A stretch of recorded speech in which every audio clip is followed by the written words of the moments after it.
The year is tomorrow. Somewhere in the world, the very last human baby takes its first breath.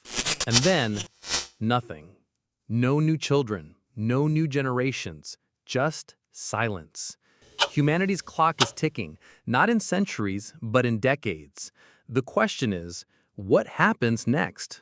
Welcome to Flip the Script, because even the impossible has a theory. Let's start with biology. The average human lifespan today is around 73 years.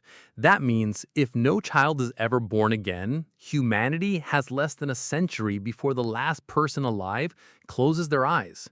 Cities would slowly empty, schools shut down first, then universities, then entire industries. The world wouldn't end overnight, but within just one lifetime, it would become quiet in ways we've never known. But survival isn't just about numbers. Humans are storytellers. We live for the next generation. Without children, motivation starts to crumble. Why build? Why create? Why fight for tomorrow if tomorrow doesn't exist?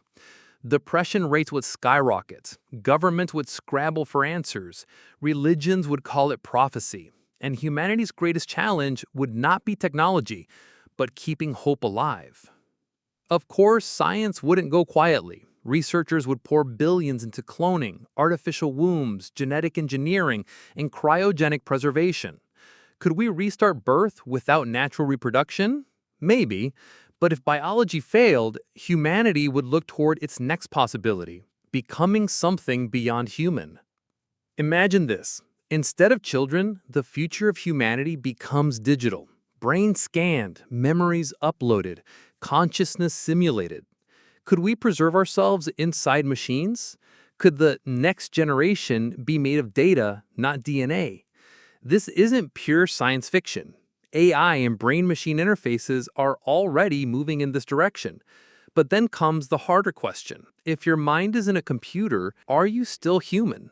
Others argue the solution isn't abandoning biology, but merging with machines. Cybernetic bodies, AI-augmented brains, humans who no longer age, no longer need to reproduce.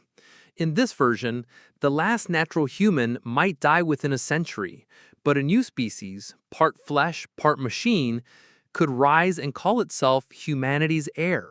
So, what would really happen? If no babies were ever born again, humanity as we know it would vanish in less than 100 years. But that doesn't mean the story ends. It could be our final extinction or our greatest evolution, the choice between fading quietly or rewriting what it means to be human. After all, the end of birth might just force the birth of something entirely new. So here's the question. If tomorrow no one was ever born again, would you choose to let humanity end or help it evolve? The future of our species might depend on your answer.